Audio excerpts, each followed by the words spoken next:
누구든지 구원을 받는다라는 것을 설명했습니다.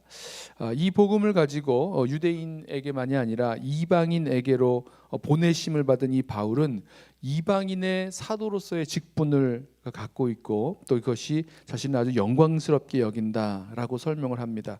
그러면서 동시에 참 독특하게도 또 어떤 의미에서는 참 신비죠. 구원의 신비죠. 이 이방인의 구원을 통해서 자신의 민족인 이 이스라엘 민족의 구원과 연관되어 있는 것을 한 가지 설명합니다. 14절 이렇게 설명하죠. 이는 혹 내 고륙을 아무쪼록 시기하게 하여 그들 중에서 얼마를 구원하려 함이라. 지금 다수의 유대인들이 예수 그리스도의 복음에 순종하지 아니하고 오히려 이 복음에 순종한 절대 다수가 이방인들이 되어 있는 그런 상황 속에서 이방인의 사도로서 바울이 이스라엘 민족의 구원을 향한 이 독특한 원리를 하나 설명을 하고 있는 거죠. 예수 그리스도의 복음으로 말미암아 이방인들이 구원을 받고, 저와 여러분입니다. 구원을 받고 하나님과의 관계가 회복되고 또 하나님의 그 은혜 가운데 살아가는 그런 모습을 보면서 유대인들이 이를 시기하여 하나님께로 또 예수 그리스도의 복음으로 돌아가게 될 것이다 라고 설명하고 있습니다. 그러면서 이 모습을 이렇게 이방인들이 구원받은 그 모습을 이 접붙임의 비유로 설명을 합니다. 이 참 감람나무가 있었는데 이 참 감람나무의 가지가 꺾이고 거기에 돌 감람나무의 가지가 접붙임을 받았다라고 한다면 여기서 참 감람나무가 무엇이겠습니까? 여기 이스라엘이 되겠죠. 그리고 돌 감람나무는 이방인으로 보시면 될 것입니다. 자, 그렇게 참 감람나무 가지가 꺾이고 거기에 돌 감람나무 가지가 접붙임을 받았다라고 하면 이 돌 감람나무 가지가 자랑하거나 교만해 할 것이 없는 거죠. 물론 돌 감람나무가 하는 말이 나를 접붙임하게 하려고 이 원가지 참 감람나무 가지가 꺾인 거네라고 말할 수 있습니다. 맞지요? 맞습니다. 이렇게 설명합니다.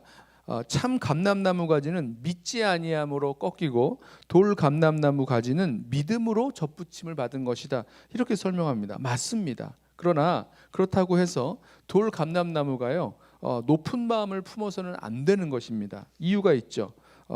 겸손한 마음, 두려워하는 마음을 가져야 되는 이유가 있는데 그 이유를요 이렇게 설명하죠.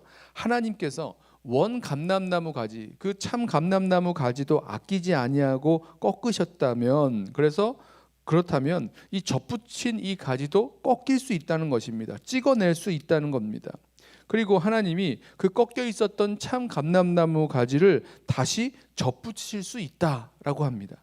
이 바뀌는 거죠. 원래는 좀 헷갈리실 수 있는데 참 감람나무의 가지가 꺾이고 그다음 돌 감람나무의 가지가 접붙임을 받았다면 이제 반대로 그 붙어 있는 돌 감람나무 가지 접붙임 받은 그 가지를 꺾이고 그리고 다시 참 감람나무 가지가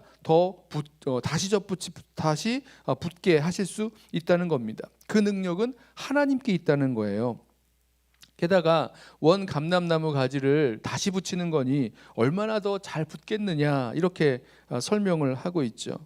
자, 이렇게 우리는요 원 가지가 꺾이고 돌 감람나무 가지가 접붙임을 받는 그 모습, 그 하나님의 구원 역사를 보면서 뿐만 아니라 여기에 다시 원 가지도 돌아와서 붙을 수 있는 그 하나님의 구원의 역사를 보면서 여기 성경은 오늘 말씀에서는요 하나님의 인자하심과 준엄하심을 보라라고 말씀합니다. 그러니까 하나님의 구원 역사에는요 하나님의 인자하심, 사랑과 은혜와 자비와 이 인자하심의 그런 모습과 동시에 준엄하심, 하나님의 심판과 또 하나님의 이 징계하시는 그런 모습, 준엄하심을 동시에 보게 되는 거죠. 22절 말씀입니다. 그러므로 하나님의 인자하심과 준엄하심을 보라. 넘어지는 자들에게는 준엄하심이 있으니 너희가 만일 하나님의 인자하심에 머물러 있으면 그 인자가 너희에게 있으리라. 그런데요 그렇지 않으면 너도 찍히는 바 되리라 라고 말씀합니다. 오늘 말씀을 보면 뭐 여러 가지 이 비유도 나오고 왜 이 참 감람나무 그러니까 가지 때문이 아니라 이 감람나무 그 뿌리 때문에 너희가 거룩한 것이다. 뭐 이런 설명도 나오고요. 여러 이 이방인의 구원과 또 유대인의 구원에서의 그 관계를 설명하는 비유들이 나오는데요.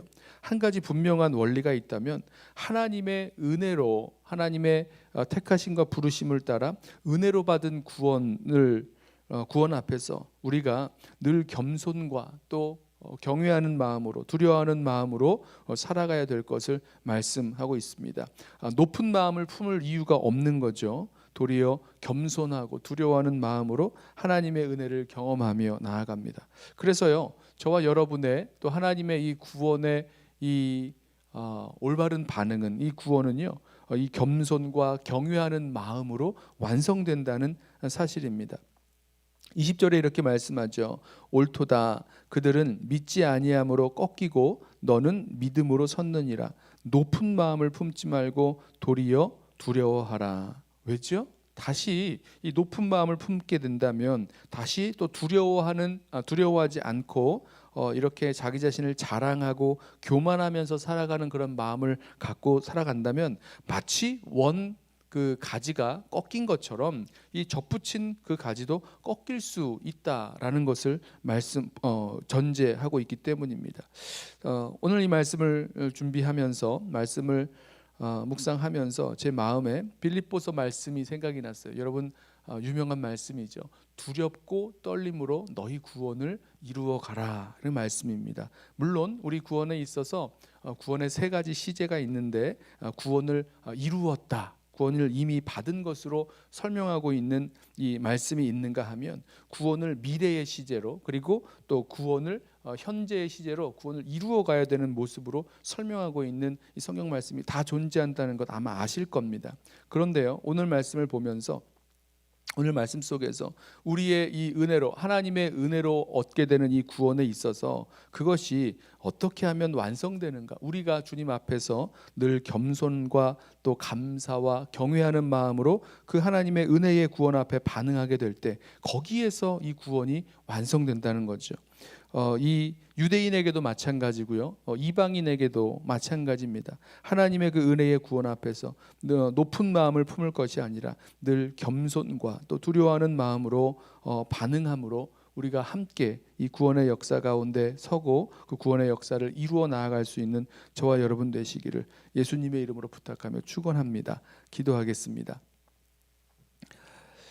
사랑하는 주님, 우리의 구원을 예수 그리스도의 십자가에서 이루시고 또 하나님의 은혜로 또 믿음으로 얻는 구원의 역사를 우리들 가운데 베푸신 주님의 은혜를 감사를 드립니다. 주님, 하나님의 그 구원 역사를 보게 되면서 그 가운데 있는 하나님의 인자하심과 준엄하심을 동시에 바라보며 그 앞에서 우리 늘 감사와 또 겸손과 또 경외하는 마음으로 두려워하는 마음으로 설 수 있도록 우리 모두를 붙들어 주옵소서. 우리가 주님의 이 구원 앞에서 결코 자랑하거나 높아질 수 없음을 이 시간 다시 한번 기억하면서 주님의 은혜 앞에 늘 겸손과 감사로 살아갈 수 있는 우리 모든 성도들 되게 하여 주옵소서. 예수님의 이름으로 기도드리옵나이다. 아멘. 이 시간에 우리 함께 오늘 주신 말씀